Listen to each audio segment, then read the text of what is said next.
All right. Fait que, on y va? C'est parti, mon kiki. OK. Pour ceux qui ne me connaissent pas, moi, c'est Daphne. Ici, on a Moi, c'est Bruce. Bruce. On est super content de vous accueillir ce soir. On va essayer du mieux qu'on peut de partager qu'on vit en ce moment, qu'est-ce qu'on a vécu aussi dans le passé, puis qu'est-ce qu'on a appris de nos gaffes. Parce qu'on sait que c'est un sujet qui est important dans la vie des gens, les relations amoureuses. Puis il y a tellement d'endroits où est-ce qu'on peut se tromper. Puis c'est ça, pas ce Il qui y a est. tellement d'envie et tellement de désir aussi. Ouais, que ça se passe bien. Oui. C'est ça. Fait que nous, quand on s'est rencontrés, on avait les deux vécu pas mal, beaucoup de relations qui avaient foiré. Puis quand on s'est rencontrés, on a fait waouh! Mais en fait, c'est possible, tu sais, que ça se passe bien, que ce soit fluide, puis que la communication soit fluide, puis que c'est ça, qu'on puisse être nous-mêmes dans la simplicité. Fait qu'on s'est dit Mhm. qu'on aimerait ça partager avec les gens, c'est quoi nos cues, puis comment on réussit le plus souvent possible. Pour l'instant. Puis le plus Pour souvent. l'instant, c'est pas plus tard. Hein. Non, c'est Pour ça. l'instant, tout va bien. Ben, pas tout le temps, en fait. C'est ça, on Il y a se des leurra pas. moments où ça nous prend un petit défi, un petit challenge. Puis, mais on se débrouille quand même très bien. Ouais, on se débrouille bien. On a deux, trois petites clés qu'on a bien compris grâce à nos formidables erreurs du passé, où on arrive quand même à passer par-dessus ça. À travers même. Ouais, ouais, c'est ça, pas juste par-dessus, à Mhm. travers. Mais hein. Ouais, ouais. OK. Fait que toi, est-ce que tu veux me raconter un peu, c'est toi qui commence? C'est moi qui Ouais. commence. Tu partais, t'avais l'air bien parti. C'est moi qui commence. Bah, moi, je me sens un peu fébrile, stressé, ce qui est rare. Je suis un orateur assez fluide habituellement Mhm. dans les univers dans lesquels je me sens en confiance. Moi, je vis dans le monde de l'hypnologie. Je suis maître hypnologue. Puis j'enseigne beaucoup. Puis c'est facile pour moi d'enseigner. Puis là, ce soir, je me sens comme ça fait longtemps que je ne me suis pas senti, c'est-à-dire, c'est ça, stressé. J'ai le trac. Puis je pense que ce projet représente beaucoup pour moi. Puis notre relation aussi fait que ça amène, comme ce désir d'une relation amoureuse amène beaucoup d'attentes, fait que quand il y a une erreur, elle peut prendre beaucoup de place alors que c'est pas grand-chose. Mhm. Fait que ça me donne un peu cette sensation-là ce soir. Et je me sens très fébrile. Et toi, comment tu te sens? Je me sens relativement chill.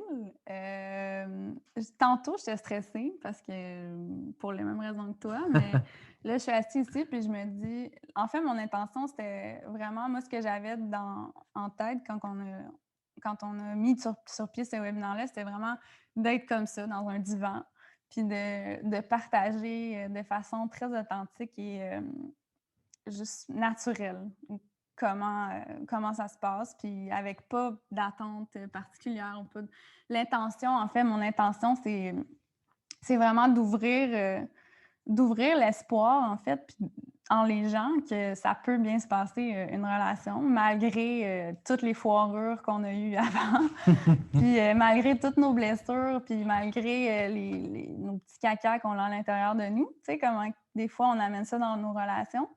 Ben, malgré ça, il y a des outils, puis il y a des exercices, puis il y a des façons, des perspectives qui peuvent changer, c'est ça, qui peuvent changer complètement la façon qu'on a d'être en relation, d'abord avec nous-mêmes, puis après ça avec un Ou d'abord partenaire. avec l'autre, puis ensuite avec nous-mêmes. Ouais, Ou des fois les deux en même temps. ouais. Mais c'est bon, je pense, d'être en relation avec nous-mêmes avant, Je le sais pas. en tout cas. Mais je t'avoue que ma relation juste avant Mm. m'était posé cette question. Parce que tout le monde me disait qu'il faudrait que je m'aime moi-même avant d'aimer quelqu'un d'autre. Mm. Et je m'étais posé les questions, comment on fait pour s'aimer soi-même? Et j'avais aucune réponse. Alors, il y a plein de trucs intéressants sur Internet, mais ça ne me fait pas vibrer. J'essayais des choses, mais s'aimer soi-même, se mettre devant le miroir tous les jours et dire je t'aime, t'es merveilleux, t'es magnifique, t'es formidable, y croire, connecter avec mon propre regard, Mhm. avec tout ce qu'on m'a fait vivre et toute l'intimidation, puis l'humiliation, puis ça faisait pas de sens.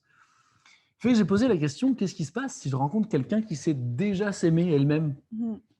Et c'était une question très intéressante parce que mon cerveau étant mimétique, comme tout le monde, je me suis dit, bah, il va aller mimétiser cette personne qui sait s'aimer. Et j'ai rencontré une personne qui sait s'aimer elle-même et qui mettait toujours en priorité elle et son amour envers elle-même. Et du coup, c'est très troublant de voir qu'on peut en effet s'engager dans quelque chose, puis fiou, bifurquer, faire complètement autre chose parce qu'il y a une appel, une inspiration. Fait que toutes les structures à l'intérieur de moi, mon père qui avait été gendarme, puis une éducation assez serrée, on peut écouter l'impulsion qui arrive du moment. Et donc, ça a brisé plein de structures, et structure après structure, je me suis rendu compte que j'avais une sensibilité, Mmh. que j'avais le droit d'écouter, Mmh. et que j'avais le droit aussi, du coup, de dire ce qui me convenait pas, et que j'étais pas obligé de tout le temps m'adapter à l'autre. Mmh. Puis d'avoir de temps en temps des moments où j'en pouvais plus, fait qu'il fallait que je sorte dans un bar, ce qui là était plus possible. Levez la main, wow, levez la main les gens qui ont tout fait pour s'adapter à l'autre dans une relation ou deux ou trois ou toutes. Moi, je pense que c'était un mélange en étant sincère. C'était entre Ouais, on voit essayer que de tenir un pilier à l'intérieur de moi pendant que je devais m'adapter avec cette espèce de dichotomie très ouais. forte à l'intérieur entre non, non, non, je veux garder mes valeurs et qui je suis, mais je suis qui, j'en ai aucune idée parce que je ne suis pas les valeurs que mon père m'a transmises. Donc, je fais quoi quand je défends des valeurs qui ne sont pas les miennes pendant que mon comportement doit s'adapter à quelqu'un, sinon Mhm. cette personne va m'en vouloir et on ne sera pas en paix dans la maison. Ça va être difficile. Puis Mhm. j'ai vécu des Mais enfers là-dedans. ouais, c'est ça, c'est la est où la limite en fait ou est où la ligne entre nos limites puis celle de l'autre, tu sais? Comme Exprimer quels sont nos ressentis dans mhm. quelque chose qu'on vit. Ouais. Puis je me suis posé la question l'été dernier, qu'est-ce qui se passe si j'aime toutes les parties de moi? Mhm. Puis qu'est-ce que tu as eu comme réponse? Eh ben, beaucoup de sensations différentes qui ont changé à l'intérieur de moi. Puis, bah, un détachement de cette personne avec qui j'étais très grand. Puis de la peur de perdre des habitudes, du confort, et puis ton arrivée dans le décor aussi. Puis l'étrange sensation de lien, de complicité qui existait alors qu'on ne se Mhm. connaissait pas. Ouais, ouais, c'est ça. Ça, très important de le mentionner, là. Ça a été vraiment révélateur, autant pour moi que pour Bruce. Pour nous deux, en fait, on a vécu pas mal la même chose quand on s'est rencontrés. Moi, ça faisait vraiment pas longtemps que j'étais plus en couple, que je venais de quitter une relation de 3 ans. Puis que je m'étais dit, OK, je vais être tout seul pendant un bout, tu sais, pour me revenir à moi, puis comme me restabiliser, tu sais, après une relation qui va vraiment pas bien. Puis on a essayé vraiment beaucoup de choses. On a essayé beaucoup de choses pour que ça fonctionne. Ça ne fonctionnait pas, la communication. Il y avait tout le temps les vieux patterns qui revenaient, même si on se disait, OK, on revient au neutre, puis on essaie la communication non violente. On dirait que quand ça fait des années ou même plusieurs mois que les mêmes patterns, puis qu'on vient comme titiller les mêmes bobos à chaque fois, c'est comme si la rage ou la colère ou les émotions fortes se rallument super rapidement. T'sais. Puis, puis c'est ça. Fait que je m'étais dit, après cette relation-là, que je n'en voulais plus. Pour l'instant, pour un bout en tout cas. Puis finalement, ben, j'ai rencontré Bruce. Puis c'est ça. Ça a été comme un wow, tu sais, de voir à quel point c'est fluide à tous les niveaux, en fait. À plusieurs niveaux, en tout cas. Bah oui, je n'ai pas rencontré un niveau dans lequel c'est pas fluide. Non, c'est ça. Fait qu'autant au niveau intellectuel, tu sais, au niveau qu'on peut échanger à propos des valeurs ou la philosophie ou comment on va nos perspectives de la vie, tu sais, autant au niveau de la communication, on est capable de communiquer clairement comment on se sent de façon non violente, puis Puis communiquer nos limites aussi. ouais, communiquer nos limites. Enfin, j'ai la sensation de pouvoir communiquer mes limites. Mhm. Et parce que je vois que tu le fais facilement. Hmm. Fait que du coup, je me dis, ah, bah, si elle est capable de communiquer des limites, je vais pouvoir le faire aussi. Mhm. Fait que, puis notre résilience, moi, la connexion sur le. Je sais pas, c'est quel canal la résilience là? Je sais pas d'où ça vient. Mais le canal résilience de rencontrer quelqu'un qui a vécu des choses très difficiles aussi, Mhm. puis qui s'est pris en main, puis qu'il n'y a plus besoin de personne. Mhm. Ça a été vraiment en tant qu'accompagnant, en plus, j'en vois des dizaines de personnes par semaine dans l'accompagnement. Fait que de rencontrer quelqu'un qui n'a pas besoin de moi, ça a été un challenge intérieur entre l'espèce d'identité du sauveur ou le père que je suis, puis ces espèces de confort de prendre un personnage, mais d'être face à une femme, pas une grande fille ou une petite fille, mais une femme forte, puissante, avec des blessures. Et je reconnais tout ce qu'il y a à l'intérieur de toi. Mhm. Mais ta puissance est tellement grande dans là où tu veux t'en aller, comment tu veux le vivre, que ça crée un pilier, en fait, une sensation de pilier qui est en toi. Puis ça, pour moi, ça a été un grand relâchement, comme si moi, je n'avais pas à tenir quoi que ce soit chez toi, Mhm. que toi, tu n'avais pas. Mhm. Mais que par le passé, hein, j'ai aimé jouer ce jeu-là. Je ne vais pas faire semblant de dire « Oh là là, j'ai pas aimé être le pilier de l'autre. » Là, ça Mais me non, ça réconfortait. rapporte quelque chose, mais oui. On s'identifie à ça, en fait. On prend. Ça, c'est une des choses. Moi, comment rater une relation, ce que j'ai fait vraiment beaucoup dans mon passé, presque à toutes mes relations, en fait, c'est de me lier avec des gens, d'entrer en relation avec des gens qui avaient des problèmes, soit des problèmes de drogue ou des problèmes d'estime ou des problèmes de. Mais beaucoup dans la dépendance. Puis, il y avait une partie de moi, c'était pas consciemment, mais une partie de moi qui se disait, je vais la sauver. Tu sais. Mais c'était pas conscient, c'était juste comme. Heureusement. Non, ben non, c'est ça. Je me disais pas que j'entrais en relation avec quelqu'un pour le sauver, mais je vois que c'est un pattern en Ouais, moi je comprends. de vouloir prendre soin. C'est comme quelque chose de maternel en moi qui avait envie de prendre soin de la personne. Puis c'est tellement pas sain dans une relation amoureuse de vouloir faire la mère. Puis même chose pour les hommes, Ouais, moi, c'est les hommes qui pareil. Je essaient de voulais faire le faire père. le. Je vois quand j'ai été papa, là, j'ai vu la sensation qui est née en moi qui ne contenait pas du tout à la mère de mon fils. Mhm. Elle n'avait pas du tout la même conception de ce que ça devait être un parent, ni comment je devais être avec lui. Ce qui a été très, très difficile tout de suite, ce qui a fait que j'ai rompu avec cette femme-là. Puis là aussi, il y a quelque chose quand même de vraiment stressant dans la relation amoureuse, c'est dans la responsabilisation d'un Mhm. élément. Puis, ça fait pas longtemps que je me suis mis à rompre dans la vie. Par le passé, on m'a quitté, mais j'ai été marié pendant 8 ans avec la mère de mon fils. Puis, ça a été vraiment pas du tout de tourpeau.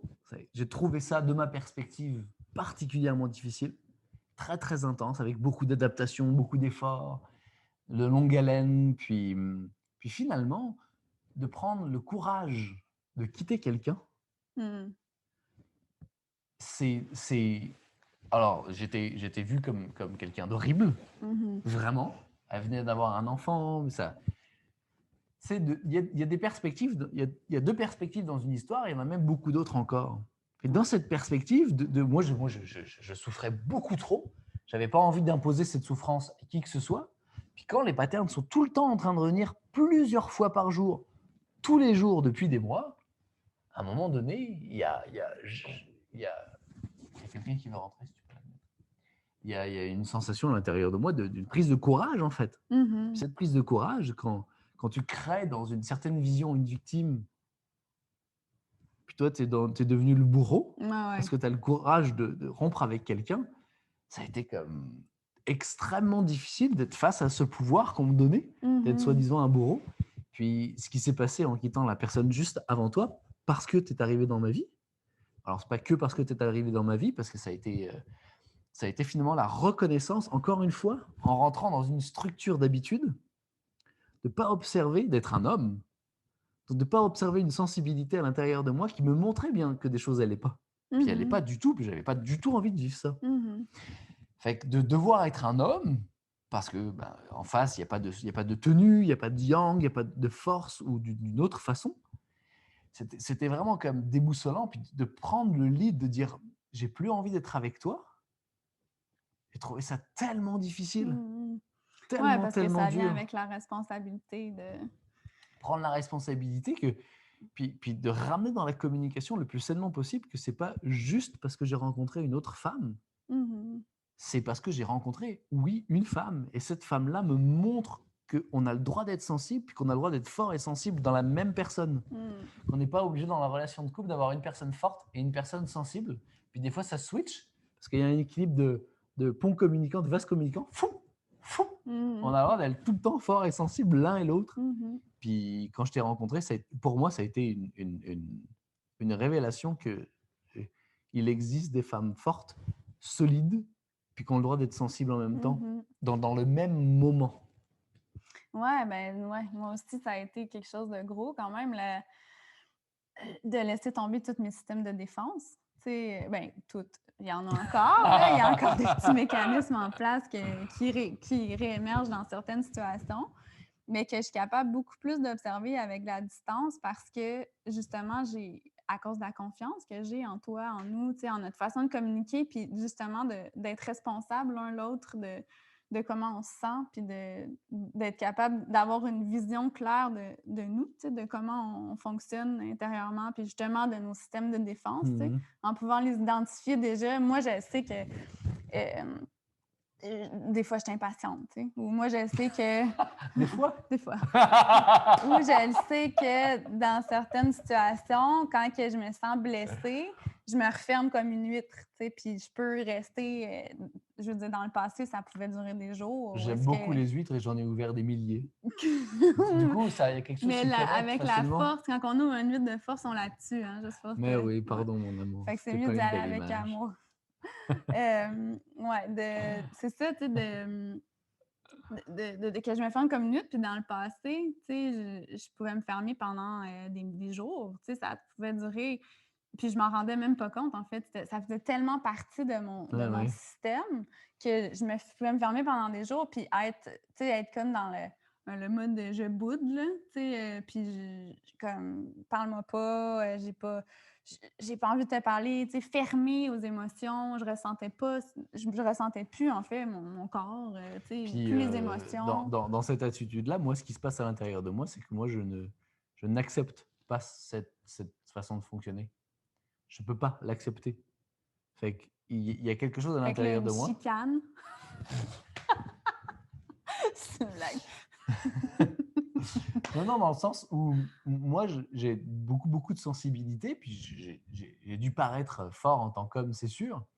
Puis en tant qu'homme, je parle, en plus, je viens de l'Europe, de l'Ouest, j'ai grandi en Allemagne, puis j'étais en France quand j'étais adolescent, puis les mecs, il y a une façon puis je me suis beaucoup battu. J'avais un problème, je remontais mes manches, puis je mettais une droite, puis on se parlait après. Fait que j'ai Wow. ouais. J'en ai pris tellement dans la gueule qu'à un moment donné, on s'organise pour répondre, parce que sinon, on finit, on est tout le temps par terre. Le nombre de fois où j'étais par terre à prendre des coups, fait qu'à un moment donné, on se relève puis on apprend à se battre aussi, quoi. Je dis bon, mais moi, j'ai appris à me battre aussi. Fait qu'il y a quelque chose quelque chose qui s'est quand même brisé là-dedans, parce que j'ai accepté la sensibilité. J'ai travaillé avec le clown pendant des années.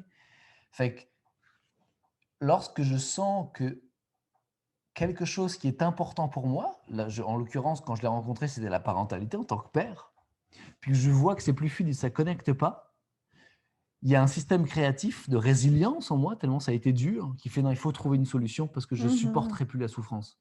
Je ne veux plus vivre ça. Je ne veux plus vivre la sensation d'être seul au monde et d'être déconnecté. J'ai vécu ça. Mes premiers amis, j'avais 17 ans. J'ai vécu ça tellement qu'il y a quelque chose qui fait non. Je trouverai une façon de réouvrir. Fait que quand je me ferme, toi, ta réaction, au lieu de toi te refermer aussi ou d'être fâché ou en réaction avec comment je suis, ben toi, tu vas être beaucoup plus dans... Tu vas venir me voir puis tu vas être plus dans l'accueil. Puis d'accepter, premièrement, comment je me sens. Puis après ça, d'essayer d'ouvrir le dialogue pour que ça se détende. Oui, puis une des façons les plus simples que j'ai trouvées, c'est d'accepter que tu sois fermé, en fait. La première chose, c'est pas d'essayer de t'ouvrir. Pas parce que j'accepte pas que ça se passe que je vais forcer d'une façon ou d'une autre. Au contraire, justement. Et c'est là où il y a quelque chose qui relâche, c'est que c'est pas dans les apparences que ça va se transformer, dans la forme. C'est quelque chose qui s'effondre à l'intérieur de moi. J'accepte que je peux te perdre. Fait, comme j'accepte que je peux te perdre, je me détache de comment il faudrait être ou faire. Et là, j'arrive face à toi comme un ami, en fait. Puis c'est ça que j'aime le plus dans notre relation. C'est notre amitié, notre complicité. Puis, à un moment, tu étais près du feu au tout début. où on commençait à se faire des bisous. Et tu vivais quelque chose de fort. Puis, je suis arrivé, puis je t'ai demandé, est-ce que je peux t'aider en quelque chose? Est-ce que je peux te soutenir là-dedans? Puis tu m'as dit, non, parce que je ne sais pas si je peux te faire confiance. Mhm. Et une des premières réactions, ça a été, oh, elle ne peut pas me faire confiance. Il faudrait qu'elle me fasse confiance pour que ça fonctionne. Mais juste après, ce qui s'est passé, c'est, elle a tellement raison de ne pas me faire confiance. J'ai tellement été nul. J'ai tellement été mauvais que finalement, j'ai répondu, bah, tu sais quoi? Tu as raison, me fais pas confiance. Puis on va voir par l'épreuve Ouais, c'est ça, je me rappelle. où est-ce qu'on va aller. Mhm. Puis me fais pas confiance. Mhm. Puis on va comme ça, on va voir étape par étape où Ouais, ça c'est va ça, aller. t'as Je pas suis essayé de tanné de me faire. Non, convaincre non, de non. quelque chose. Tanné de faire des promesses. Mhm. J'ai plus envie ça pourrait s'effondrer demain matin, puis ça marche pas. Fait que fuck off, hostie. Puis oh, j'ai dit les grands, pardon, s'il y a des enfants qui écoutent. Ouais, je vais voir, est-ce que je On peux va voir, moi, on va qui voir est où là? ça peut nous amener en voyant des preuves, quoi, du concret. Parce que j'ai tellement été amoureux de l'amour aussi en me disant que l'amour va me sauver. L'amour va me sauver, je vais être amoureux de l'amour et dans cet amour qui va me sauver, tout va être enfin facile. Mhm. Tandis que c'est quand je suis amoureux que tout devient beaucoup plus compliqué parce que je perds la confiance dans mon personnage que je me suis créé pour avoir l'air de quelqu'un de fort. Je perds la confiance dans plein de choses. Je suis amoureux, je suis fébrile, j'ai l'impression d'être un gamin. Puis en même temps, fait que c'est déboussolant. Mhm. Et moi, une de mes techniques, c'est la rigidité. Quand je vois que j'ai pas été à la hauteur ou j'aurais peut-être fait une bêtise, j'ai sûrement fait une bêtise, ou dit un truc de travers, ou mon humour un petit peu était allé un petit peu trop loin. Mhm. Et là, chou, c'est la rigidité qui arrive. Ouais. Ouais, puis c'est assez déstabilisant. Pour moi, en tout cas, je trouve ça déstabilisant. Puis justement, ma première réaction, habituellement, ça aurait été d'être en réaction, justement, tu sais, de me fermer, puis de faire comme, OK, de toute façon, j'ai pas besoin de lui, tu sais, de jouer la carte de l'indépendance, tu sais, puis de me couper, en fait, de ce que je ressens, parce que, en fait, je ressens une grande tristesse, puis une souffrance, tu sais, quand quelqu'un que j'aime se coupe ou devient rigide ou tu sais, me permet pas d'être vulnérable puis d'être dans ma sensibilité. Ce que ça fait, c'est que, c'est ça, habituellement, ma première réaction, c'est de me couper, tu sais, puis d'entrer soit dans la colère mais habituellement, moi, c'est plus la colère. La tristesse, ça vient après. Mais ouais, mais justement, par la confiance, parce que je le sais qu'on est capable de dialoguer, puis je le sais, justement, on a fait nos preuves, qu'on est capable de voir clairement la situation, de prendre la perspective, de s'arrêter, de prendre la perspective, puis c'est ça, de communiquer de façon claire. Fait en en construisant la confiance comme ça, je sais qu'en fait, ma réaction, qui est une réaction qui est là depuis tellement d'années que j'y pense même pas. On n'y pense pas, c'est nos patterns. Quand ça fait des années, des mois, c'est des chemins neuronaux. Hein. Le cerveau, il retourne à la place qu'il connaît. Fait que si on est habitué de répondre de façon colérique à quelqu'un qui est rigide, ben si on n'apprend pas à changer la perspective puis à changer ces patterns-là, ben on va tout le temps revenir dedans de façon automatique. Tu vas toujours rencontrer des personnes qui nous mettent en colère. Oui, pour valider ces chemins-là. Tu sais. Fait que c'est ça. Fait que maintenant, ce que je fais, c'est que j'accepte, premièrement. Puis après ça, ben, j'y vais par le toucher, en fait, par le câlin ou la tendresse. Ouais, c'est ça, ça demande vraiment à accepter qu'on ait tort, qu'on puisse se tromper. Mm-hmm. Puis moi, justement, dans ma dernière relation, puis pour mettre un peu de contexte sur la communication, on parle comme si on communiquait comme un vieux couple depuis des années, ce qui peut paraître un peu ça. Et en fait, moi, c'est la sensation que ça me donne dans notre relation. Mm-hmm. C'est juste de comprendre que quand dans le cadre de Porte, Daphne m'a dit un jour, on était début novembre, donc il n'y a vraiment pas longtemps, ce qu'elle ressentait pour moi. Et ben, j'ai bien été obligé de me mettre en contact avec ce que j'avais ressenti pour elle aussi depuis quelques mois. Et de le partager aussi avec sincérité. Plus je voyais que tu étais sincère, plus j'avais envie d'être sincère. Et là, à partir de là, s'est enclenché un processus de communication, mais c'était même fin octobre, un processus de communication très difficile, avec justement la personne avec qui j'étais en relation juste avant, mais aussi nos amis proches avec qui on vit en colocation, qui étaient à l'intérieur de cette histoire. Et là, on s'asseyait tous ensemble autour, puis on partageait ce qu'on vivait dans nos émotions les plus difficiles, mais nos espoirs, comment on aimerait être accueilli, mais aussi d'accepter qu'on puisse ne pas être accueilli, qu'on puisse être jugé. C'était tellement intense, c'était tellement dur, et en même temps, c'était transformateur parce qu'il y avait de l'écoute, parce qu'il y avait de l'accueil, parce qu'il y avait de l'incompréhension.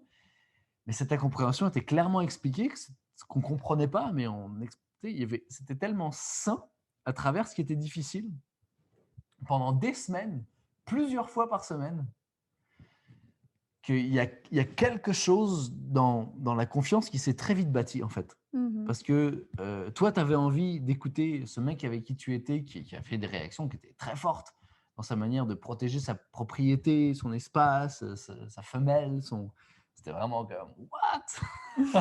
C'était très dérangeant. Ça a activé justement le masculin en moi à vouloir réagir avec ça, avec puissance, puis d'abandonner, parce que c'était tellement important, ça avait tellement d'importance pour moi ce que je ressentais, qu'il ne fallait pas le briser. J'arrivais à un moment où je ne voulais plus que moi, père d'un enfant de 6 ans, je sois dans un mode de une femme après l'autre.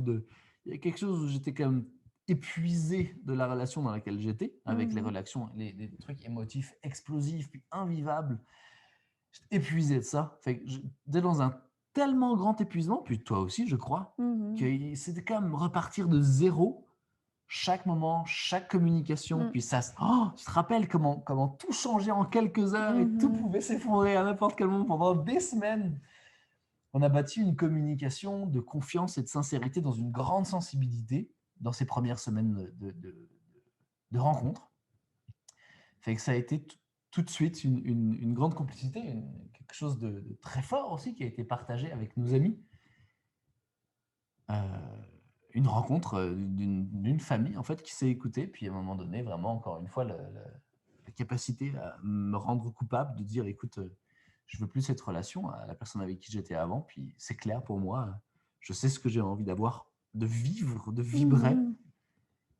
Et c'est fou comment de savoir moi ce que j'avais envie de vibrer me donnait l'impression que ça allait tuer tout le monde, blesser tout le monde autour de moi, abîmer tout le monde. Et d'accepter ça, quoi. Il y a quelque chose qui sonne. Ouais, ça doit être ton cellulaire. Non, c'est pas mon cellulaire. C'est peut-être un réveil? Je sais pas trop. Ça doit être le réveil pour le... Il est juste en face de la télévision, Benjamin. Comment rater sa relation amoureuse, mon amour? Comment ok. Comment toi, là, on a une belle relation qui commence dans une belle sensation de confiance, de communication, puis de sexualité extraordinairement épanouie et fluide quand même. Ouais. Ça aussi, c'est un changement majeur à l'intérieur de ma vie. Puis Oui, bien ça, on peut en parler. De comment... ça, c'est un sujet qui est quand même assez crunchy, mais une chose que comment rater notre relation amoureuse, moi, au niveau de la sexualité, j'avais vraiment de la misère à m'écouter, en fait. Je me suis rendu compte que j'avais de la difficulté à m'écouter profondément, puis à écouter c'est quoi mes besoins dans ma sensibilité, tu sais, comme femme, parce qu'on a tellement préconçu de comment ça devrait être. Comme homme aussi, hein. Oui, quand même aussi, mais là, je parle pour moi. Mais on s'entend qu'au niveau de la femme, on est assez brimé. Ça fait très longtemps qu'on a été brimé à ce niveau-là. Mais je peux l'imaginer. J'ai beaucoup de clientes qui... comme je te disais la dernière fois, je n'ai pas rencontré une seule cliente en accompagnement qui n'a pas une problématique avec un homme de violence. C'est quand même extrêmement... Oui, mais d'apprendre à m'écouter, à écouter cette sensibilité-là, c'est ça, puis de pas d'enlever les filtres, en fait, premièrement, juste la croyance de tu dois satisfaire ton homme. Hey, ça, je l'avais dans.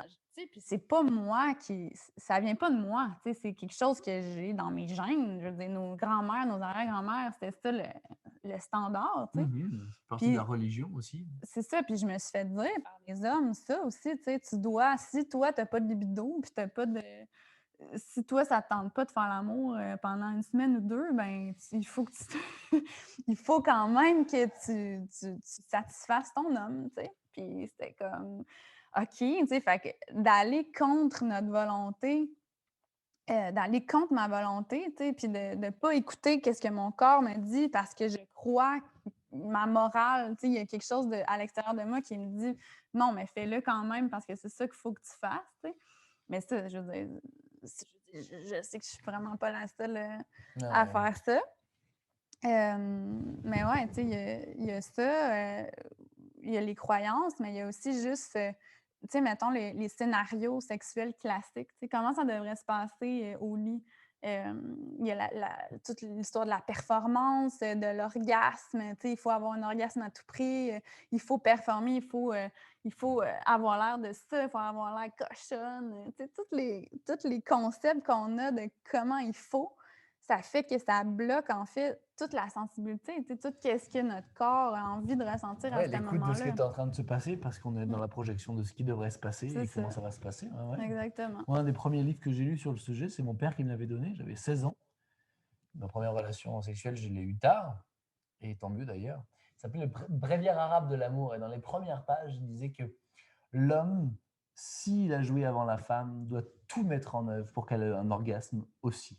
Ne jamais laisser une femme sans un orgasme. Mmh. Et il y avait plein de techniques différentes pour pouvoir permettre l'orgasme féminin, avec toute une explication du clitoris, de sa forme, du vagin, de la vulve, de l'anus, des seins, les dessous de bras, les hanches, entre les cuisses, et toute alors, j'ai étudié ça en me disant, waouh, je serai l'homme qui fera jouer ma femme, qui l'amènera au septième ciel. Puis je me suis Mmh. bâti un personnage de bon amant, mais jamais je me suis écouté, ou qu'est-ce que moi j'ai envie de vivre, comment je me sens, Mmh. et la culpabilité de jouir Mmh. trop vite ou avant était tellement grande, puis devoir bander, quoi.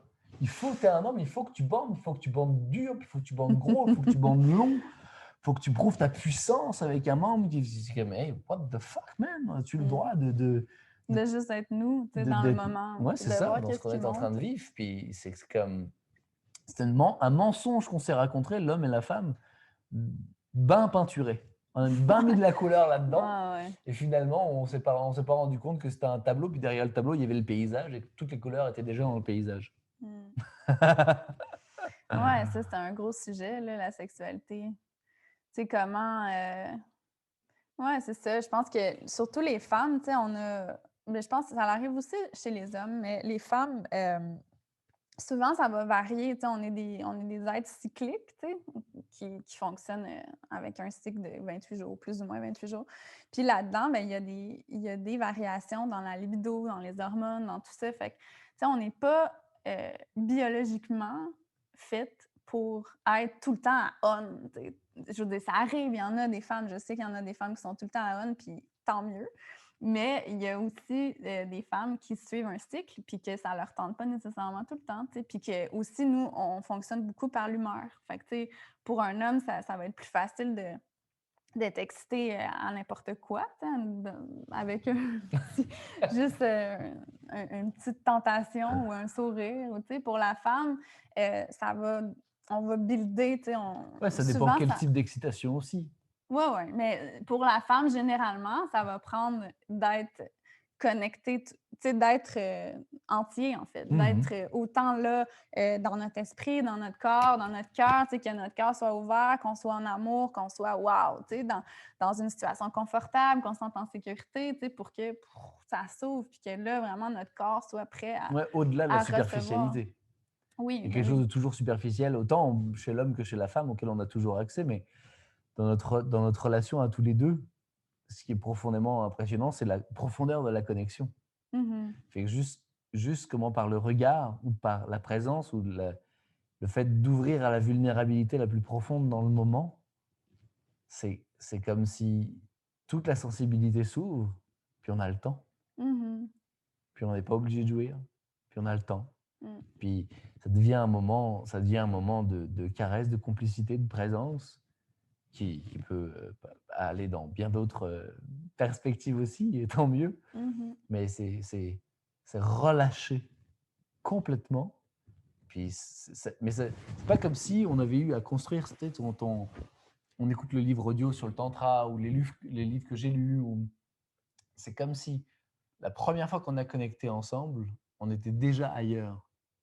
Puis à mon avis, c'était aussi par rapport à cette espèce de sensibilité dans laquelle on a communiqué depuis le début. Mmh. De toujours devoir s'organiser, à savoir est-ce qu'on est en train de s'écouter? Est-ce qu'on est en train de s'écouter? Ouais, Est-ce qu'on est en train de s'écouter? on a senti un sentiment d'accueil puis de sécurité l'un envers l'autre, tu sais, fait qu'on savait, en tout cas moi, je parle pour moi puis je pense que c'est la même chose pour toi, mais je pense qu'on savait qu'on était tellement accueillis dans tout ce qu'on était, tu sais, qu'au niveau de la sexualité, c'était pareil, tu sais, nos corps aussi étaient acceptés comme ils étaient, puis la situation était tu sais, le moment de l'acte sexuel était accepté comme il était, sans préjugés, sans rien, tu sais, Mmh. juste le moment, puis qu'est-ce qu'on est à ce moment-là, tu sais. Puis je pense que ça, c'est vraiment, quelque chose de précieux à cultiver, puis que j'avais jamais fait avant. Puis c'est une des choses, en fait, que souvent ça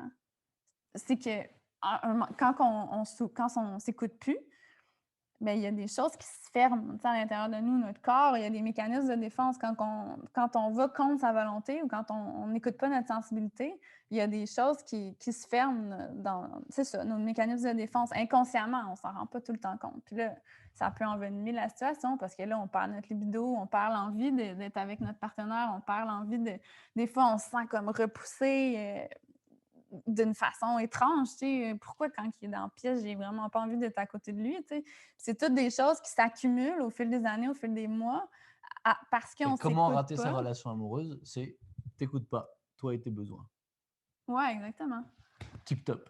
Ouais. On a d'autres cues comme ça. Moi, j'en ai un. Soyez à fond dans la performance sexuelle, les mecs.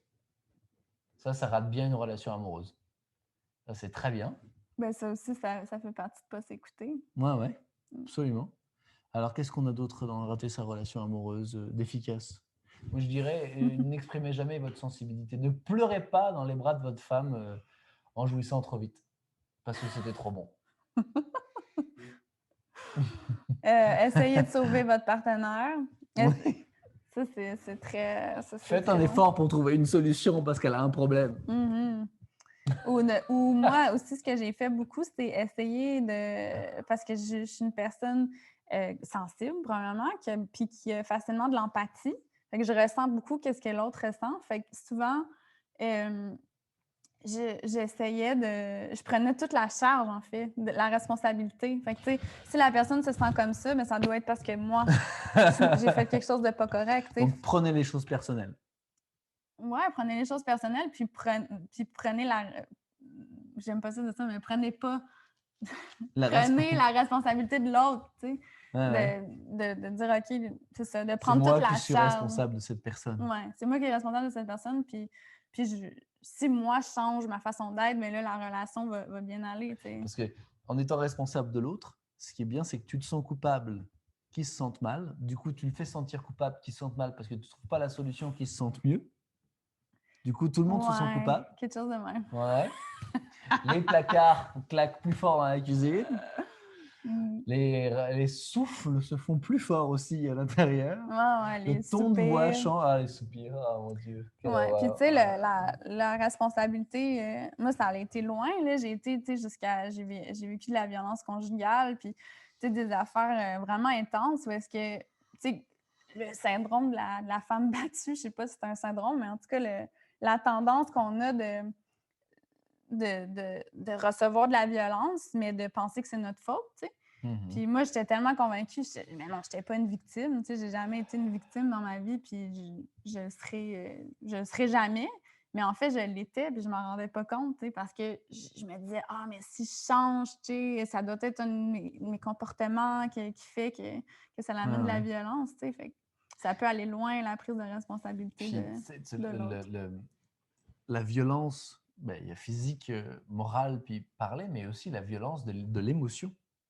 Mmh. Puis ça m'a pris 1 an et demi, 2 ans dans ma dernière relation à observer la violence que ça crée, puis la culpabilité de partager à l'autre, que ça me touchait, la violence avec laquelle l'émotion était vécue.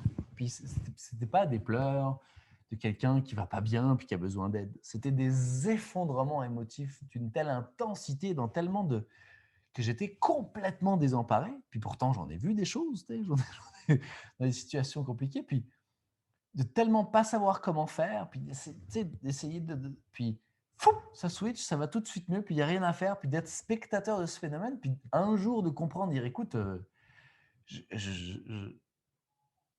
sais, au moins, elle avait la sympathie et la gentillesse de ne pas mettre ça sur mon dos, tu sais, même si des fois c'est arrivé quand même, c'était de ma faute. Je savais que ce n'était pas le cas, mais quand même, juste de pouvoir dire écoute, ça crée de la violence en moi. C'était tellement difficile de voir une femme qui est en train de s'ouvrir dans son émotivité, puisqu'elle a à ressentir, avec tout l'élan de la révolution féminine, et tant mieux qui est en train de se passer en ce moment, mais d'avoir à prouver que j'ai le droit d'être pendant 2 heures dans une intensité émotive d'une telle ampleur que tout le monde est obligé de subir ça, avec les hurlements, puis tout ce qui s'en vient. Wow. Puis faire comme, waouh, on est obligé de vivre ça? On est obligé de supporter ça? Est-ce que c'est pas de la violence? Puis d'observer qu'en fait, la violence prend plein de formes différentes. Puis quand, tu sais, quand tu te fermes, puis tu es direct avec moi, puis tu es froide et tu es direct, je sais de quoi il s'agit. Puis je sais à quoi me raccrocher. Dans un effondrement émotif, comme un enfant, comme mon fils quand il avait 4 ou 5 ans, la seule chose que je peux faire, c'est être un père. C'est-à-dire être présent et attendre que ça passe. Mais tu sais, c'est comme un homme qui est devenu violent. J'ai aidé des femmes qui avaient des fils qui étaient violents aussi. Et ces enfants, ils ont 5, 6, 7, 8 ans, 10 ans, puis ils frappent encore leur maman de violence. En fait, ce qu'ils font, c'est parce que comme ils se sentent en sécurité avec cette personne, c'est la seule personne envers qui ils vont exprimer leurs émotions. Et leurs émotions sont traversées par l'intensité physique, par la colère, parce qu'ils ne savent pas relâcher. Mais ça, il continue avec l'adolescence, puis l'âge adulte, et l'homme est devenu fort, il est devenu puissant. C'est plus un petit garçon de 5 ans. Et il frappe toujours sa maman. Parce qu'il est en sécurité avec elle. Mais c'est la même chose en fait, il frappe sa femme.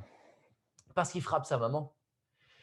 Fait que ce transfert, mais de la même manière avec la femme, qui va s'effondrer émotivement face à l'homme parce qu'elle croit qu'elle est avec son papa et l'homme est incapable d'être présent comme la femme est incapable et les deux éléments sont des éléments de violence et à mon avis je n'ai aucune notion de valeur à l'intérieur de ça parce que je ne pourrais pas me permettre de faire une chose pareille, mais quelle que soit la situation, pour rater sa relation amoureuse, c'est d'agir avec caprice, c'est d'agir avec une grande irresponsabilité émotive. Que ce soit la colère, l'effondrement de tristesse, la rage, la haine, le rejet, les hurlements. Fait que pour rater sa relation amoureuse, ça prend de ne pas avoir conscience de l'impact de l'intensité que je suis en train de déployer.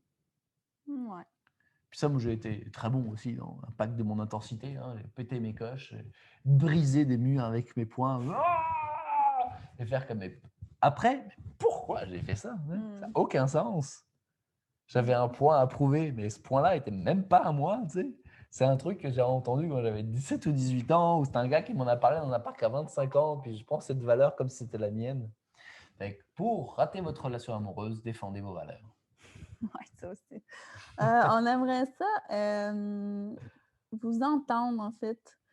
Est-ce que vous avez soit des questions ou soit des commentaires ou soit des choses que vous voulez partager sur comment vous avez fait pour rater votre relation amoureuse? On aimerait vraiment ça interagir avec vous. On a assez parlé, je pense. Là, ça fait quasiment 1 heure. Non, on a commencé à écart. Ah, OK. Fait qu'est-ce qu'il y a des gens, si vous voulez écrire dans le chat... ou bien le dire directement. Ouais, vous pouvez ouvrir votre micro aussi, ça serait le fun de vous voir, de vous entendre. Karine Leblanc. Nous. Allez-y, vous. C'est Romain. C'est Romain, Karine Leblanc. Salut! Merci. Tout à l'heure, tu parlais de rencontrer Daphné comme une... Je ne sais pas si c'est le mot exact que tu as dit, comme une vraie femme. Et je me suis demandé, est-ce qu'on a besoin d'être responsable, donc d'être une vraie femme ou un vrai homme pour pouvoir entrer en relation, pour pouvoir être dans une relation amoureuse? C'est comme... j'entends le processus dans lequel vous avez évolué, mais comment, quand tu n'as pas fait tout ce processus-là, comment tu fais pour rentrer dans cette relation-là et puis pouvoir prendre responsabilité pour ces choses-là? Ce que je répondrais en premier, c'est que les relations amoureuses passées, pour moi, ne sont pas des échecs. Ce sont des moments d'apprentissage de cette résilience que je rencontre aujourd'hui. J'ai la perception que c'est grâce au processus de la vie qu'on devient et qui on devient à partir du moment où on comprend que ce qu'on ressent, on est la seule personne responsable de ça. Il n'y a personne d'autre qui est responsable de la façon dont je me sens, moi. Et il y a plein d'outils qui sont, grâce au jour d'aujourd'hui, je veux bien dire qu'il y a 120 ans, dans le fond du Témiscamingue, au sud de l'Abitibi, dans le bois, avec 12 cousins comme voisins et cousines, 17 enfants, ce soit difficile de trouver des outils, j'en ai bien conscience, ça devait être toute une autre façon de vivre, mais aujourd'hui, dans les circonstances actuelles, je pense qu'on a quand même des outils à disposition pour observer qu'on peut être responsable de ce qu'on ressent. Et quand je dis, je ne sais pas si j'ai utilisé le vrai femme, mais quand j'entends ça, je me dis peut-être j'aurais pu utiliser un autre mot. Mais oui, en effet, un jour, je pense qu'on devient une femme ou qu'on devient un homme. Je pense qu'on devient un adulte le jour où on comprend qu'on est la seule personne responsable de nos sensations. Et on a le droit de ne pas savoir comment faire. On a le droit de ne pas savoir. Je ne parle pas d'être équilibré, d'être… Daphne et moi, on n'est pas des êtres équilibrés, on n'est pas des êtres parfaits, loin de là. Mais ce qu'on vit, c'est que je comprends ta blessure, Daphne. Je comprends ce que tu es en train de vivre. Daphne, dernièrement, parlait d'une situation où j'ai eu une communication avec une femme sur Messenger pour des choses qui me semblaient de base. Daphne, moi, dans une totale transparence, je prête mon ordinateur avec Facebook qui est ouvert. Elle voit la communication, ça la fait réagir sur quelque chose. Et on échange à ce propos. Et moi, je fais comme « Ah, ok, d'accord, j'entends ce que tu exprimes. » Et on voit une blessure et la blessure, c'est l'insécurité. Qu'est-ce que tu es en train de faire? Cette insécurité, je l'ai moi aussi. Moi aussi, j'aimerais être capable de pouvoir m'exprimer dans quelque chose où je ne me sens pas du tout en sécurité. Daphne est en train d'échanger avec un homme d'une manière qui me semble tout à fait discutable. Je me sens très à l'aise d'avoir le droit de lui communiquer. Fait que dans cette sensation-là, je me suis senti à l'écoute, dérangé, bien sûr, parce que j'avais la sensation d'avoir fait quelque chose de mal, mais en même temps en me disant « Waouh, merci Daphne de partager comment tu te sens, parce que moi, j'aimerais pouvoir faire la même chose. » Oui, c'est ça. On dirait aussi, tu sais, souvent, en tout cas dans, mettons, le monde spirituel, les gens vont comme essayer beaucoup de changer leur perspective ou de dire, OK, ben non, en fait, c'est moi le problème, tu sais. Mais ce que j'apprends, en fait, puis ce que ça m'a pris du temps à apprendre, c'est qu'en fait, c'est nos limites, tu sais. Fait que moi, j'ai ressenti ça à ce moment-là, puis c'était ma limite par rapport à cette situation-là, puis je l'ai partagée de façon peut-être un peu froide Et intense.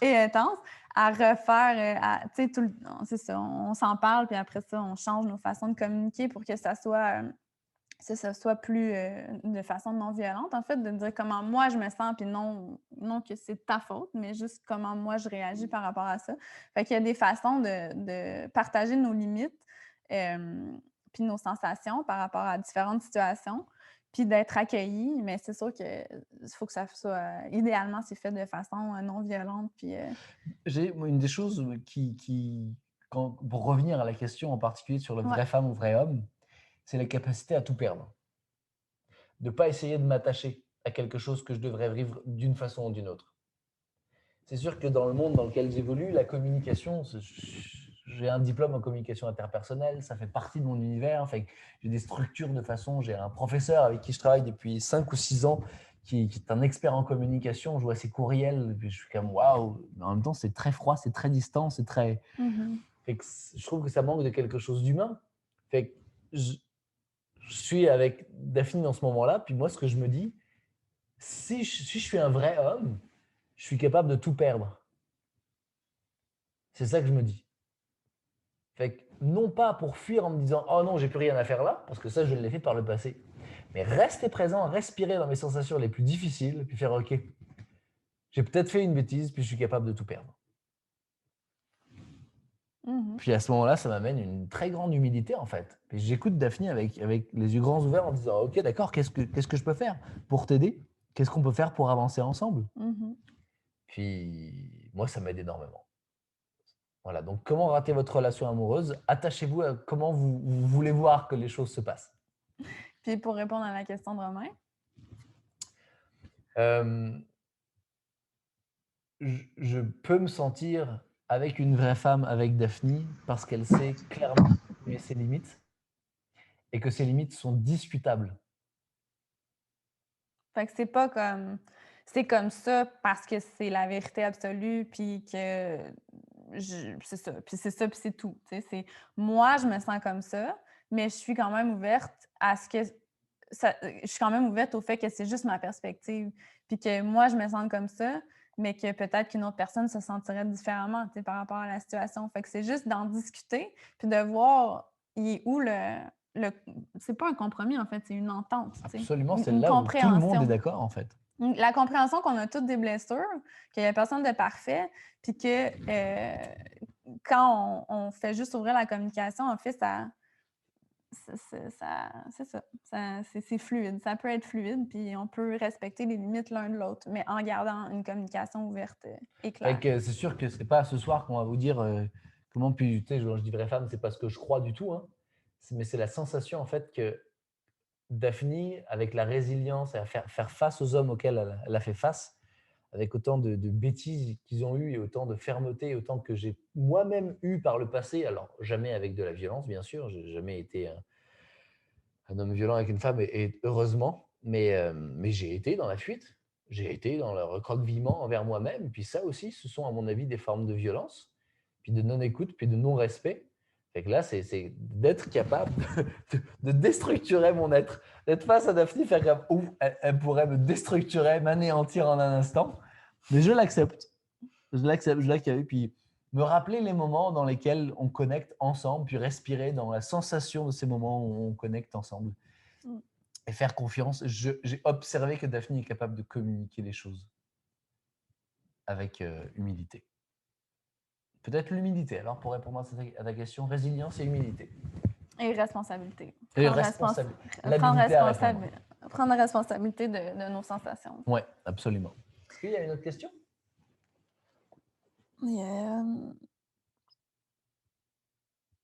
Est-ce qu'il y a une autre question, soit par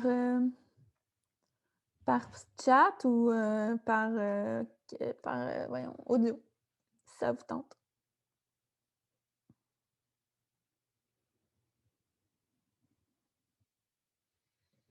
Il y a quelque chose que j'avais envie de vous partager aussi, que je communiquais avec Benjamin, qui est en couple aussi, très amoureux avec son amoureuse, et qui ont toute une technique de communication, puis une sexualité épanouie, puis une connexion amicale aussi, et qui sont passés à travers bien des épreuves. Partager des vidéos qu'on va faire bientôt, qui va s'appeler sûrement Être deux entre couples, puis plusieurs couples qui vont partager leurs propres perspectives de choses, comment on les traverse, comment ça se passe, comment. Et si c'est des choses qui vous intéressent et vous avez envie de partager célibataire ou en couple sur vous, c'est les tabous, les difficultés, les épreuves, comment on fait pour les traverser, puis vous, c'est quoi votre vision, votre perspective pour s'enrichir les uns les autres. Moi, ça m'intéresserait beaucoup. Oui, vraiment. Puis on a commencé à monter un atelier aussi. Justement, on voit les difficultés que les couples voient surgir dans leur relation. Qu'est-ce qui pourrit la relation, autant au niveau de la sexualité, la parentalité, le dialogue, justement, le dialogue conscient, ouvert, constructif, la confiance. Oui, on sent que tu parles de l'atelier. Oui, c'est ça. Ouais. Il y a un atelier qui s'en vient le 18. Ouais, à partir du 18, une fois par semaine.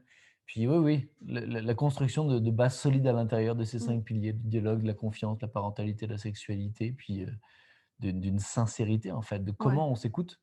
Mais je vois une question qui est là sur c'est quoi la différence entre un caprice et un besoin. La façon de l'exprimer.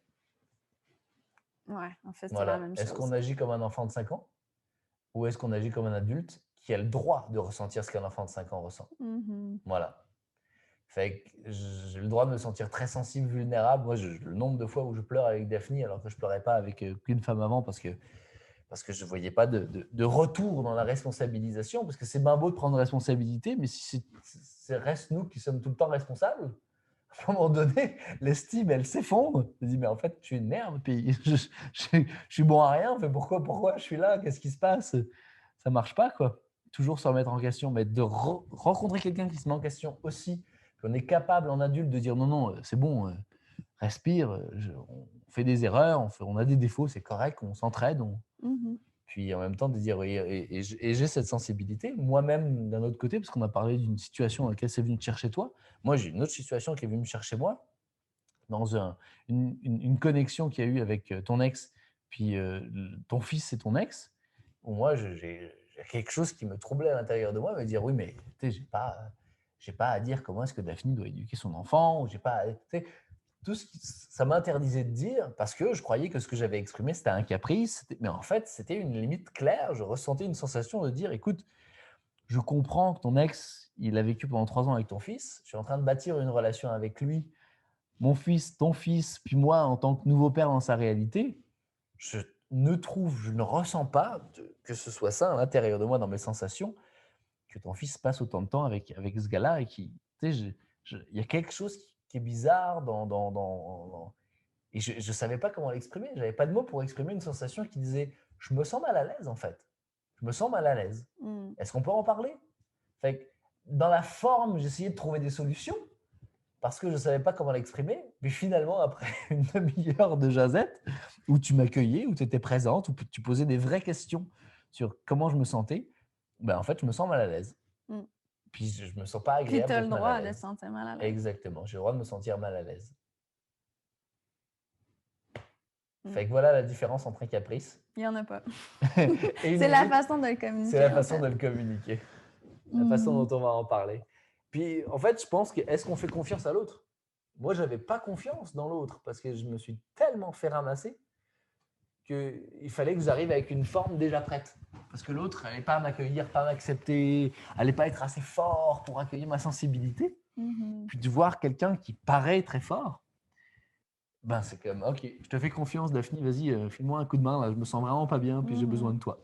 Ouais, c'est ça, d'être complice.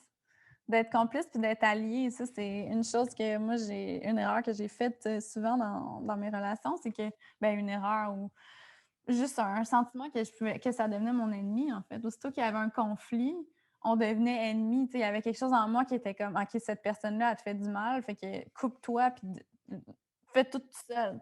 Commence à.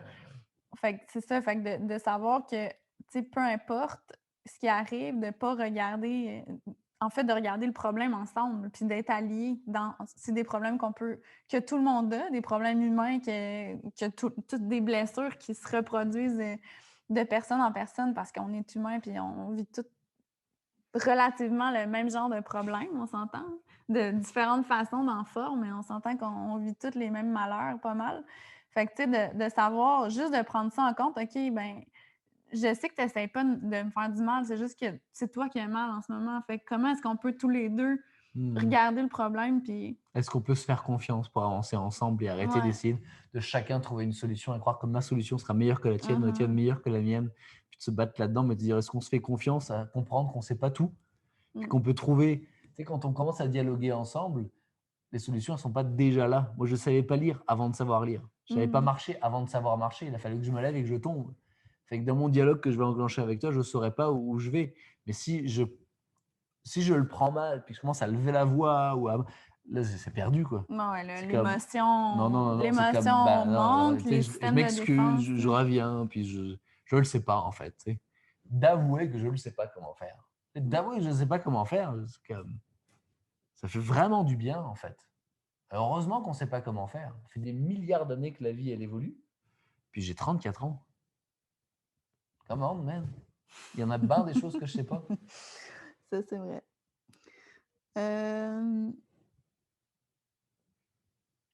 OK. Est-ce qu'il y a d'autres questions? Puis, ouais. Il y a beaucoup de gens qui s'en vont. C'est vrai qu'il est tard. Hein. Bah oui, merci d'avoir été là. Puis si Ouais, ça vous a merci intéressé de vraiment. partager ce lien à d'autres personnes, si vous avez envie d'interagir dans les prochains jours aussi, vous pouvez vous envoyer un message sur notre page d'être deux. Et puis moi, j'avais envie de vous inviter quand même à cet atelier qui va durer 5 semaines, dans lequel on va s'entraider et s'entreporter là-dedans, tous les deux en tant qu'accompagnants dans nos vies à part entière, dans le monde de l'esprit et du corps. Puis si ça vous intéresse, vous nous enverrez des questions aussi.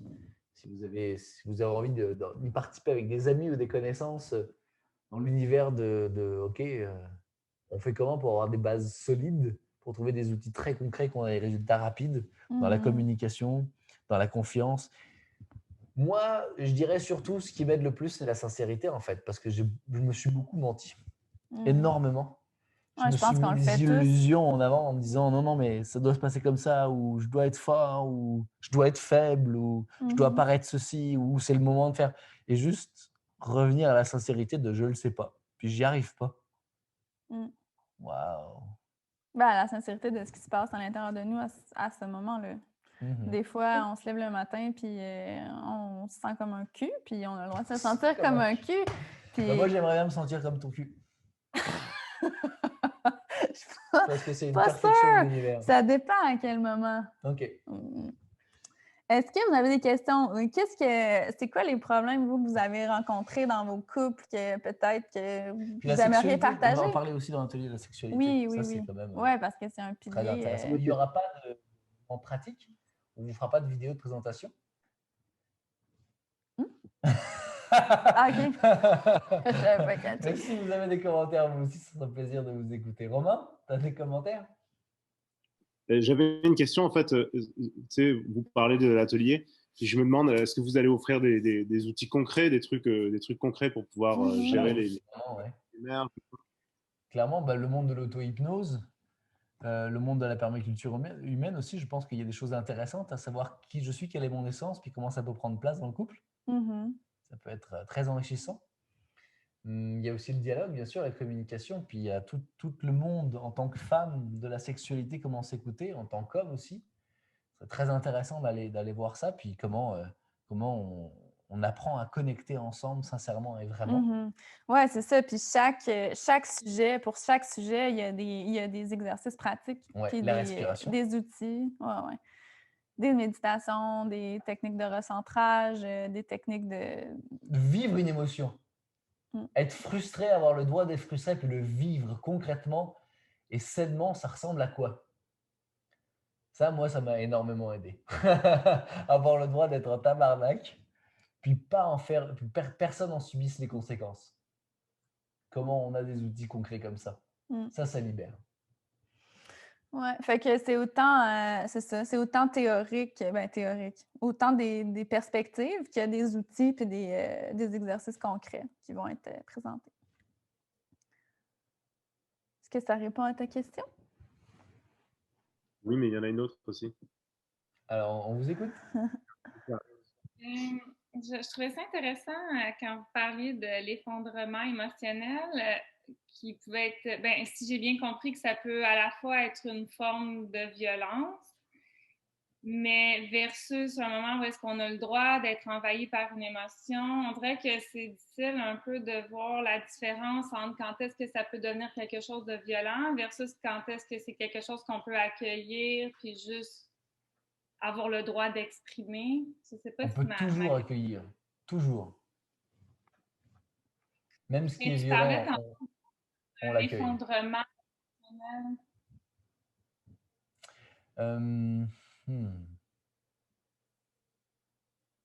Est-ce que c'était quelque chose que tu avais vécu dans ton autre relation ou est-ce que ça pouvait être perçu peut-être autant comme de la violence qu'une colère mal canalisée ou c'est ça, on dirait que je trouvais ça intéressant cette partie-là. Ce que je sais, c'est que quand il y a plusieurs séismes d'un volcan, les gens à un moment donné commencent par partir autour du volcan parce qu'il pourrait y avoir une éruption.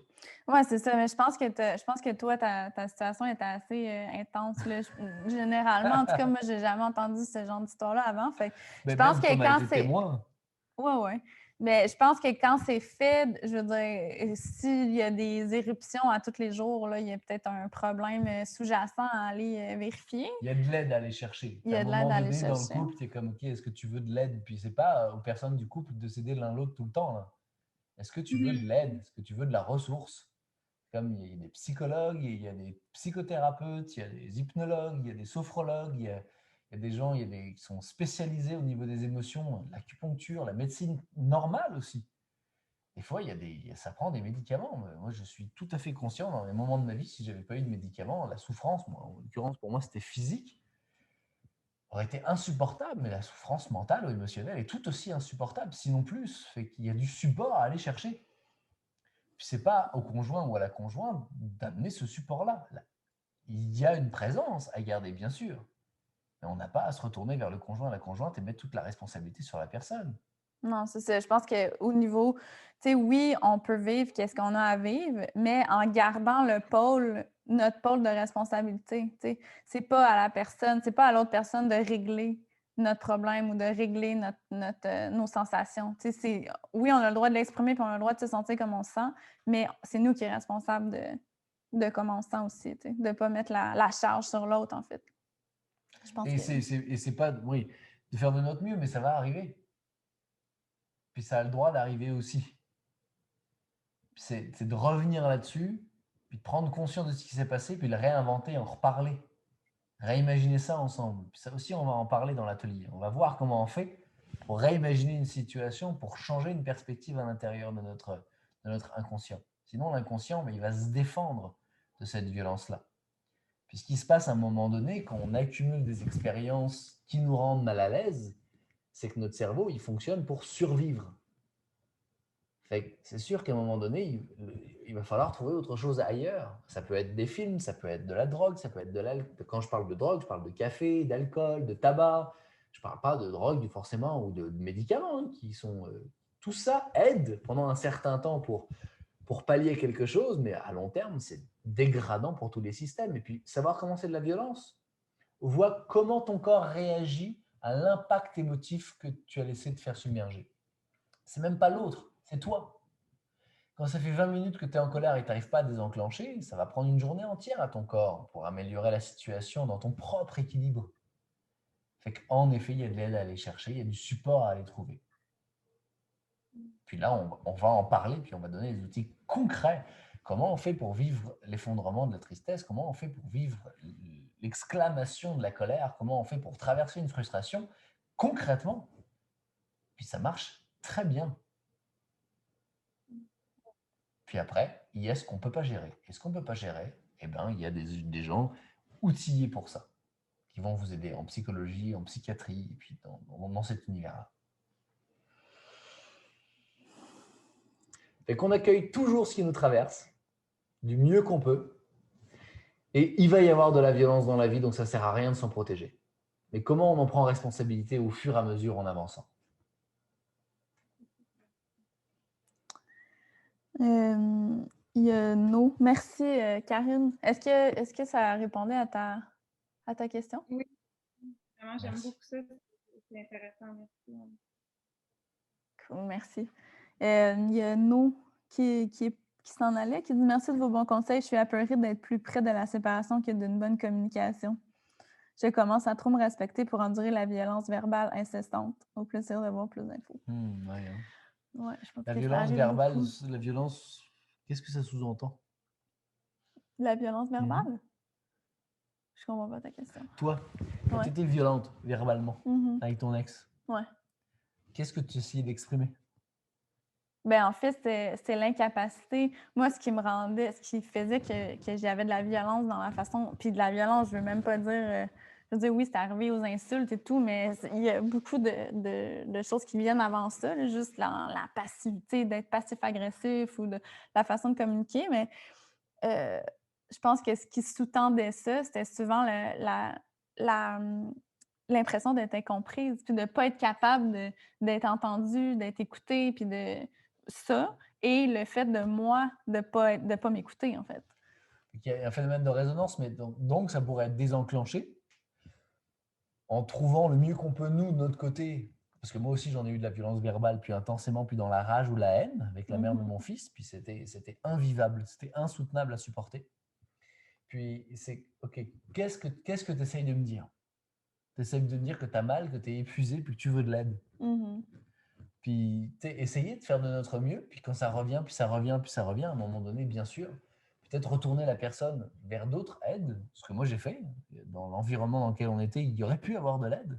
Mais quand la personne est entêtée à dire non, c'est à toi de m'aider et que à toi, puis tu dois le faire et c'est ta responsabilité. Et ah ouais, en effet, moi, ce que j'ai retrouvé après ces années-là, ça a été bon, bah bye, quoi. Je ne veux pas vivre ça. Je ne crois pas qu'on ait à subir aucune violence de quoi que ce soit. Je pense que la vie, elle est faite pour qu'on en profite. Puis je ne crois pas qu'on ait des paliers à atteindre ou d'évolution spéciale. Je pense qu'on est responsable de notre bien-être et qu'avant toute chose, on a vérifié que notre bien-être, il est bien. Et de notre bien-être, je ne parle pas de notre confort par rapport à nos illusions. Hein.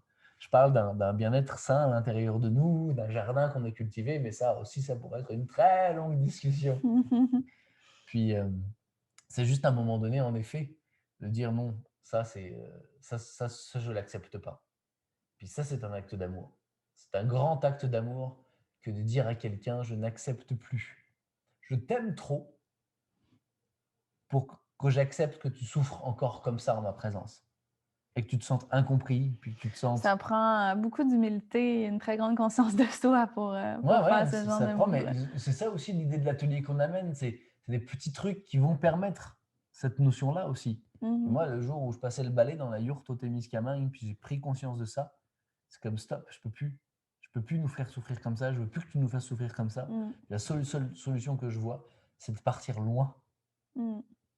Puis des fois, c'est ça aussi, l'amour. Des fois, une relation amoureuse épanouissante, c'est d'accepter la fin. Ouais.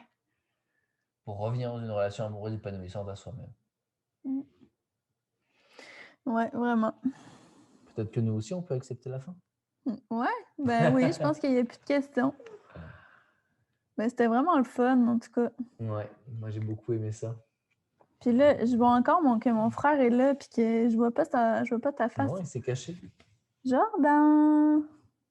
Je sais pas s'il est vraiment là, s'il est en mode fantôme.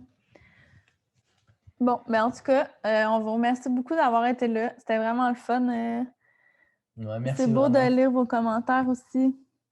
Puis c'est ça, si vous avez des questions ou si ça vous tente de partager ou des commentaires, ben vous pouvez aussi nous écrire. Puis on continue de partager des textes sur Être deux, puis des inspirations. Puis l'atelier est en ligne. L'atelier s'en vient le 18. Puis ceux et celles qui sont intéressés au projet de Entre couples, à parler entre couples, moi, je trouverais ça bien intéressant aussi. Je ne sais pas encore si ça va être interactif avec tout le monde sur Zoom parce que il y a de plus en plus de gens qui nous suivent, mais par contre, au moins ici, on est au moins 2 couples à vivre dans cette maison et que ce soit qu'il y ait au moins nous présents et quand la situation gouvernementale nous y autorisera, d'inviter d'autres couples à la maison, pour pouvoir partager dans le salon ensemble aussi sur tous ces challenges de vie, puis tous ces tabous, puis toutes ces perspectives. Oh, il y a quelqu'un qui parle. Voilà. Yes, Doc. C'est qui? Allô? 1, 2, 1, 2. Bonjour. Ouais, en tout cas. Oui, bonjour. Oui, bonjour. Tu m'entends-tu? Ah, c'est ton frère. Salut, mon frère. Ouais, excuse-moi, c'était super intéressant. C'est juste que je savais pas comment parler. J'ai juste trouvé le piton. Mais c'est cool. C'est le fun. Ouais, ben merci. En même temps, j'ai appris plus à vous connaître les deux. C'est cool. Ouais, c'est ça. Vu qu'on peut pas se voir en vrai, on se voit en Zoom. Ben, je vais t'appeler. Je t'appelle demain. Parfait. Puis j'espère que Jordan, qu'on se verra avant le mariage. Yes, c'est sûr. All right. Yes. On OK. Fait que, ouais, on s'appelle, mon frère. Si jamais vous voulez nous contacter, vous pouvez nous écrire à travers la page Facebook ou sinon, Benjamin, est-ce que tu as mis notre adresse? Parfait. Puis on donne des consultations aussi en privé. En privé pour les personnes seules ou en couple. Puis il n'y a aucune autre intention que vous permettre d'observer votre propre écoute personnel et voir où vous avez envie d'aller. Puis vous guider avec des outils très concrets pour vous rencontrer dans votre propre responsabilité. Donc, on n'est pas une agence matrimoniale. C'est pas ça notre objectif. Notre objectif, il est vraiment que les gens puissent se rencontrer et trouver des outils concrets pour voir leur sensibilité, puis de l'amener à l'autre. Et là, c'est un autre chapitre de vie qui commence, celle de la responsabilité consciente. Puis, c'est pas facile. C'est simple, parce que c'est clair. Il y a des choses à faire simples, mais c'est pas facile. Non. Bon, mais je vous remercie beaucoup. Merci d'avoir été là. J'ai un petit détail peut-être. Ouais, OK, vas-y. Ouais. Moi, j'essaie d'arrêter ça depuis tantôt. Ouais. Moi aussi. Non, mais j'aime ça, mais... Juste pour être sûr de ne pas rater votre relation amoureuse, dites ce que vous aimez. Dites ce que vous aimez chez l'autre. Dites ce que vous aimez vivre avec l'autre. Partagez-lui le soir avant de vous endormir tout ce que vous avez aimé dans la journée, tous les moments qui vous ont fait du bien. C'est facile pour notre cerveau de voir ce qui ne va pas pour pouvoir survivre à une situation. On vit une vie de plus en plus confortable, en tout cas pour certains et certaines d'entre nous. Alors on peut peut-être se permettre d'utiliser notre cerveau pour autre chose que voir les problèmes et voir ce qui nous fait du bien aussi. Ouais, voir ce qui nous fait du bien puis les communiquer. Puis dire qu'est-ce qu'on aime de l'autre, qu'est-ce qu'on aime qu'il fasse, les petites attentions ou juste qu'est-ce qu'on trouve. Comment tu trouves ça, toi, qu'on fasse cet exercice de dire ce qu'on aime l'un de l'autre et ce qu'on aime vivre ensemble? Ben moi, je trouve ça merveilleux. Ça ouvre... C'est comme si ça ouvre un catalogue comme de ressources à aller chercher. Puis quand on entre en conflit, quand on a comme un différend, mais après ça, c'est plus facile d'aller piger dans ce catalogue-là. Puis tu vas comme, ah oui, mais il y a aussi tout ça. Ouais, parce qu'on a entretenu ce jardin-là. Oui, exactement. C'est un jardin à cultiver. Puis je pense que c'est une bonne... c'est vraiment une bonne habitude à apprendre de faire ça à tous les jours, en fait, de trouver au moins une chose à dire à notre partenaire sur qu'est-ce qu'on aime de lui, de elle, qu'est-ce qui nous fait du bien. J'aime ta clarté à l'intérieur des questions qui ont été posées. J'aime ta façon de revenir sur les points. Et j'aime beaucoup, beaucoup passer ce moment ensemble dans cette nouvelle aventure. Oui, moi aussi. J'aime beaucoup ta profondeur puis ta capacité à prendre la perspective sur les problèmes puis sur ce que les gens vivent.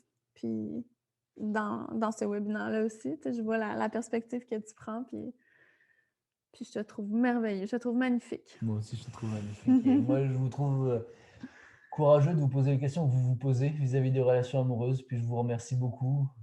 Oh, Romain, il y a une question. Ah, Romain a une question. Pas une question, mais il me semblait que vous aviez prévu un petit rabais pour les personnes qui ont assisté au webinaire. Oui, bien, si ça vous intéresse, écrivez-nous sur l'adresse, est-ce que tu as mis? Oui, être.2@lamécaniqueducoeur.com. Puis, si ça vous intéresse, juste nous dire que vous avez assisté au webinaire puis que ça vous tente de participer à l'atelier puis d'avoir un rabais. Et on vous envoie un rabais. Un code rabais que Benjamin, en tant que programmeur informatique, va nous inventer. Et là, vous pourrez vous inscrire moins cher que les autres. Genre 15%, 20%? 20%. 20%, wow! On est généreux. Offert. All right. OK. Donc, c'est ça, hein? Ouais, c'est ça. Y avait-tu d'autres choses que tu veux rajouter? Je t'aime. Moi aussi, je t'aime. À plus! Je vous aime aussi.